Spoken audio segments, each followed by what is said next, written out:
I think that one's on the dance floor. Welcome to sunny San Diego. This is Gravity this season. Today we're going to talk about golf. Now, unlike the other program where it talks about general conditioning, I'm going to really get into some of the nitty-gritty of the function of one aspect. Today we're going to talk about the backswing, and we're only going to focus in on that right hip. So the right hip, one of the cannons in the golf swing, we're just going to take a look at it and see if we can recognize how much mobility and how much stability our client has.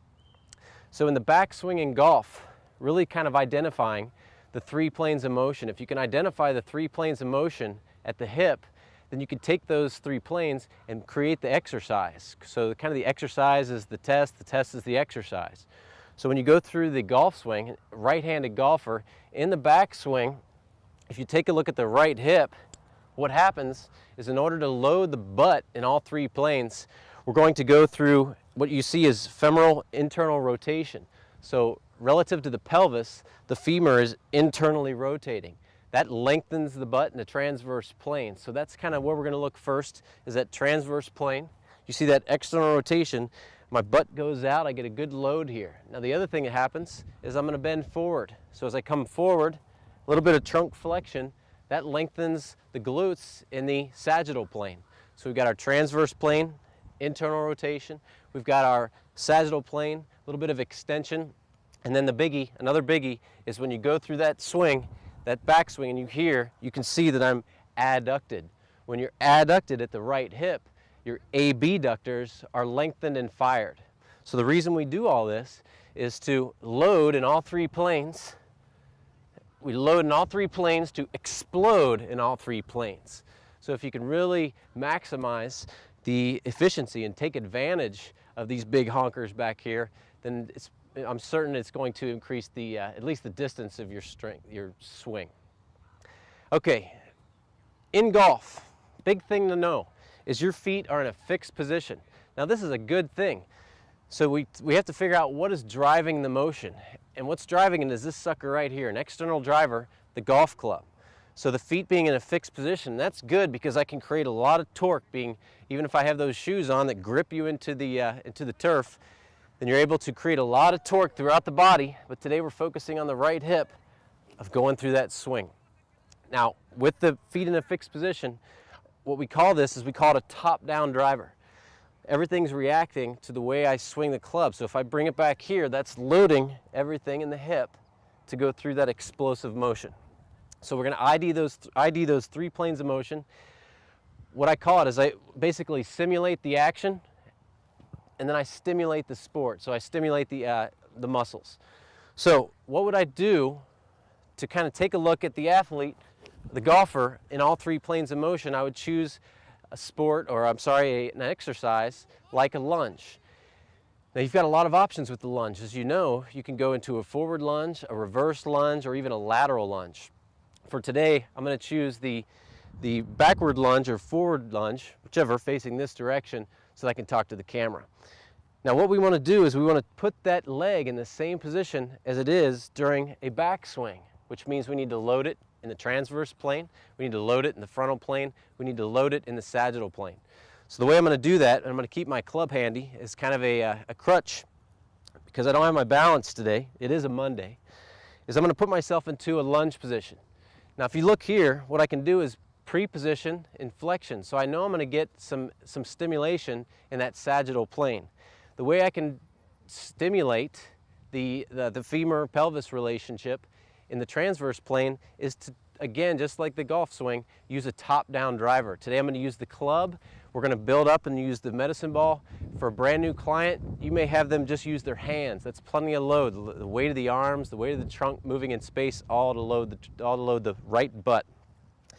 So here we are in this lunge. Now, the reason we do these is to both take a look and kind of assess our client's ability to load in all three planes. If you find a deficiency in one of those planes, that gives you a lot of tools to work with on the specificity of the backswing. So in a forward lunge, if I go here, if I want to stimulate rotation, which is that internal rotation of the right femur, what's odd is I'm going to come to the right. So if I come down to the right, I'm really kind of internally rotating the femur. It's tough to see, but the femur staying where it is, My pelvis is moving to the right, which means my femur is internally rotating, which turns on my butt in the transverse plane. So this might be an exercise to help evaluate that. You know, even just staying on the ground first, rotating. This adds a whole new dimension to stability and balance, is to keep that foot on the glide board. So you may start with a rotational lunge. Are they able to do this? Are they able to get nice loading in the transverse plane?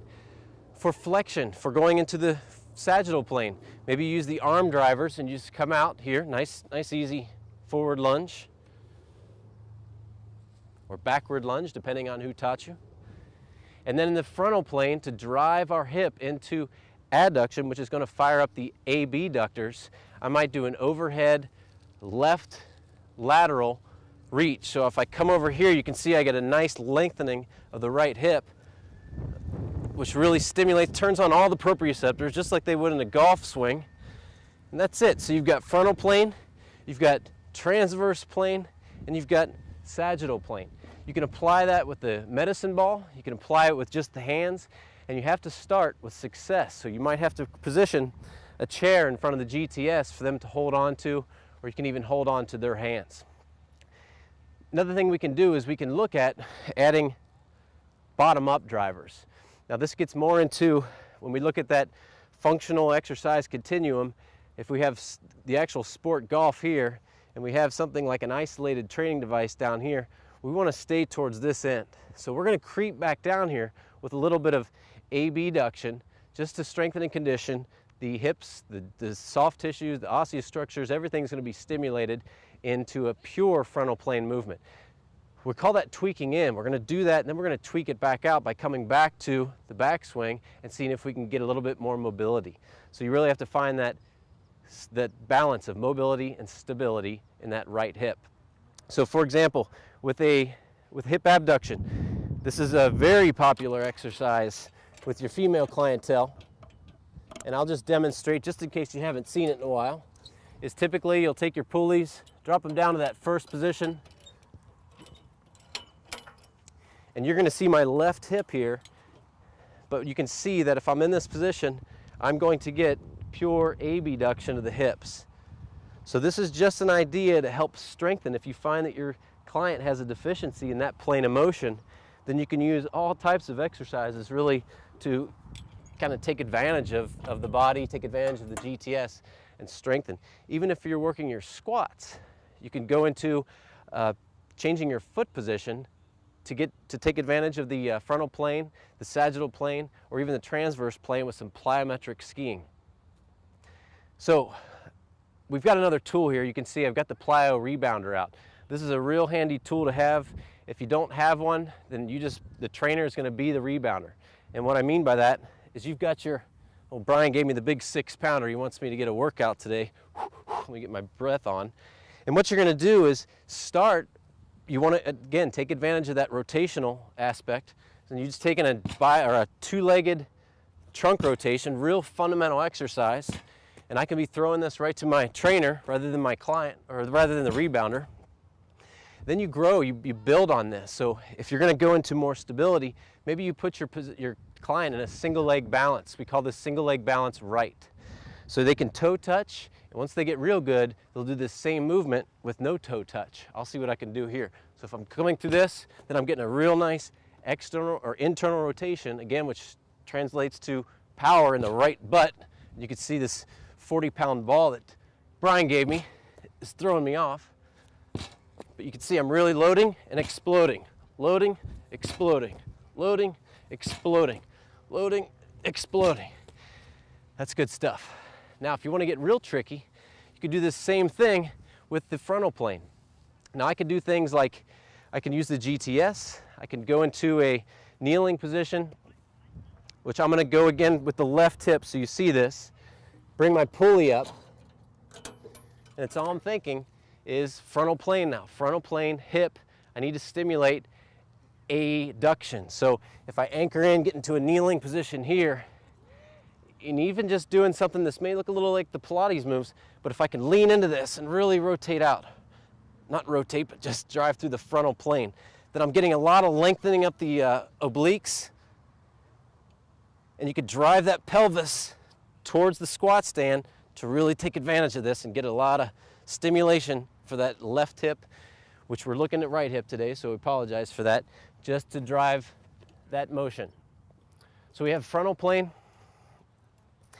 Adduction stimulates the abductors. We've got internal rotation of the femur, stimulates the butt, stimulates the external rotators, and you have sagittal plane, which you can do squats, lunges, anything where you're working extension of the hip to basically fire up the glutes in the sagittal plane.